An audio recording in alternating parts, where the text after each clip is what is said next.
দর্শক আসসালামু আলাইকুম। খবর অভয়নগর ফেসবুক পেজের পক্ষ থেকে স্বাগত জানাচ্ছি তৌহিদ হাসান ওসামা।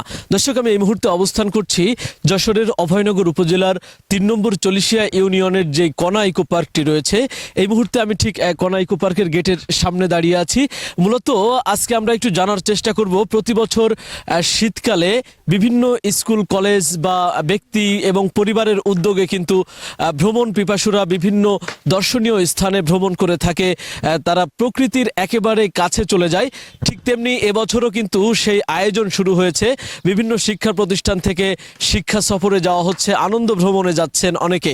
তো এই কনা ইকো পার্কের এই মুহূর্তে কি কি সুবিধা রয়েছে এবং এখানে কি কি পাওয়া যাচ্ছে, এখানে প্রকৃতির সৌন্দর্যটা কত বেশি, আমরা সেই বিষয়টি জানাবো আপনাদের। দর্শক, আমরা এই মুহূর্তে অবস্থান করছি কনা ইকো পার্কের অভ্যন্তরে। মূলত আপনি যদি কখনো কনা ইকো পার্কে আসেন, কনা ইকো পার্কে ঢুকে সর্বপ্রথম যেই জিনিসটি আপনার নজর কাড়বে সেটি হচ্ছে এই পাহাড়ি ঝর্ণা। অর্থাৎ পাহাড়ি ঝর্ণার মতো করে কৃত্রিম যে ঝর্ণাটি তৈরি করা হয়েছে, এটি দেখে আপনার মনটা আনন্দে ভরে যাবে। কিছুক্ষণের জন্য হলেও মনে হবে আপনি সিলেটের সেই জাফলং পাহাড়ি ঝর্ণায় চলে এসেছেন এবং আপনি ইচ্ছে করলে একটু পানিতে হাতের স্পর্শও দিতে পারবেন। সেরকম সুযোগ সুবিধাও কিন্তু রয়েছে এই কনা ইকো পার্কে। তো আমরা দেখেছি সকাল থেকে প্রচুর দর্শনার্থী কিন্তু এই কনা ইকো পার্কে এসেছেন প্রতি বছরের ন্যায়। এবছরও কিন্তু প্রচুর মানুষের ভিড়। আমরা একজন দর্শনার্থীর সাথে কথা বলতে চাই। আপনি এসেছেন কনা ইকো পার্কে, দেখছেন ঘুরে ঘুরে, কেমন লেগেছে একটু জানাবেন। ধন্যবাদ। আমার খুবই সুন্দর লাগছে এবং মনোরম পরিবেশ। আমি প্রথমে ঢুকেই যেটা দেখলাম একটা ঝর্ণার পাশে যেখানে পিকনিক স্পট করা আছে, এখানেও খুব সুন্দর মতন পরিবেশ করা আছে। তবে এখানে পিকনিক করার মতন বা অন্য অন্য জায়গায় ঘুরিয়ে যা দেখলাম তাতে খুবই সুন্দর পার্ক, স্পেসটাও খুব অনেক বড়। তাই আমার কাছে এখানে মনে হলো যে এইখানের মতন আর অন্য কোথাও ঘুরিয়ে, অনেক জায়গায় ঘুরেছি, অন্য কোথার মতন আমার এইখানকার মতন অন্য কোথাও আছে বলে আমার মনে হচ্ছে না। তবে এটাই আমার সবচেয়ে সুন্দর লাগছে।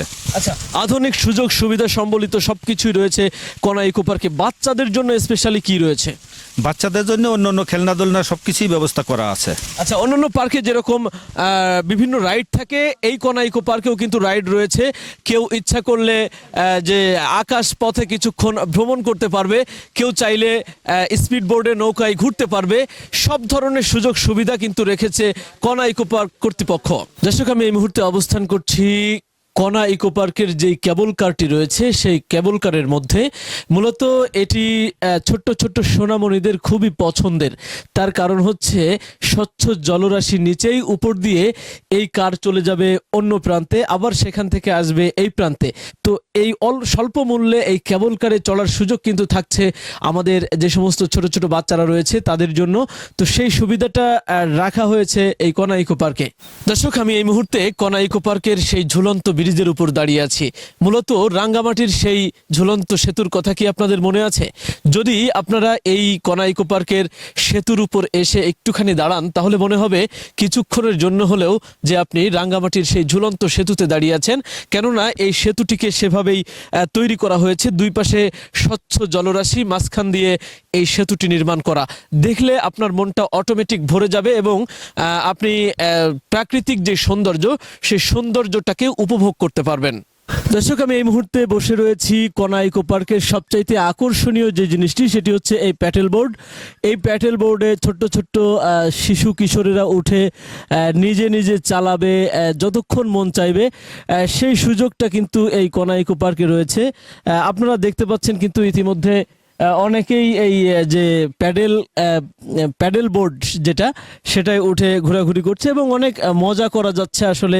দর্শক, কনা ইকো পার্কে ঘুরতে ঘুরতে যখন প্রচণ্ড ক্লান্ত হয়ে যাবেন, তখন ঠিক এরকম ছোট্ট ছোট্ট চেয়ার টেবিলে বসে ড্রাগন বাগানের মধ্যে বিশ্রাম নিতে পারবেন।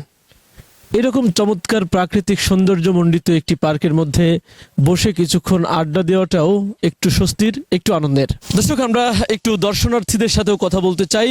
এই যে কনা ইকো পার্কে ঘুরছেন ফিরছেন, দেখছেন অনেক কিছু প্রাকৃতিক সৌন্দর্য রয়েছে, কেমন লাগছে, অনুভূতি কি? একটা অসাধারণ অনুভূতি কাজ করছে। আমি বাংলাদেশের বিভিন্ন প্রান্তে ঘুরেছি, ভারতের বিভিন্ন জায়গাও ঘুরেছি, কিন্তু বাংলাদেশের দক্ষিণ পশ্চিম অঞ্চলের এই কনা ইকো পার্কটা এত কাছাকাছি আমার কাছাকাছি অবস্থান করছে, কিন্তু আমি জানতাম না যে এত সুন্দর প্রাকৃতিক দৃশ্যে, এত মনোরম পরিবেশ, দূর দূরান্ত থেকে দর্শনার্থীরা আসে,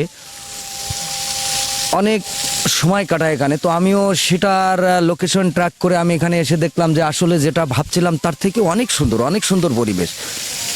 এদিকে খেলনার, বাচ্চাদের খেলনার পরিবেশ করা আছে। মাল্টা বাগান হচ্ছে, মাল্টা বাগানের ভিতরে যখন যখন থাকা হয় তখন মনে হয় যেন থাইল্যান্ডের কোনো একটা কিংজাং পার্কের ভিতরে আছি।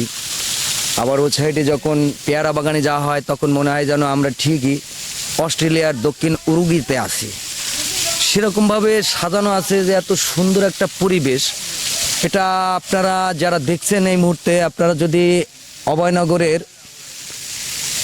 যে এত সুন্দর একটা কনা ইকো পার্ক তৈরি করেছেন আছাদুজ্জামান জনি সমাজসেবক, তো সেক্ষেত্রে আপনারা আসেন, দেখেন পরিবেশ। আমি দেখে খুব মুগ্ধ হয়েছে। আমার মনে হচ্ছে যে আমি এখানে 2 রাত থেকে যাব এবং এর প্রাকৃতিক দৃশ্য উপভোগ করার জন্য কিছু সময়ের দরকার। সেই সময়টা আমি এখানে 2 রাত থেকে এটা উপভোগ করব। খুব সুন্দর একটা স্পেস।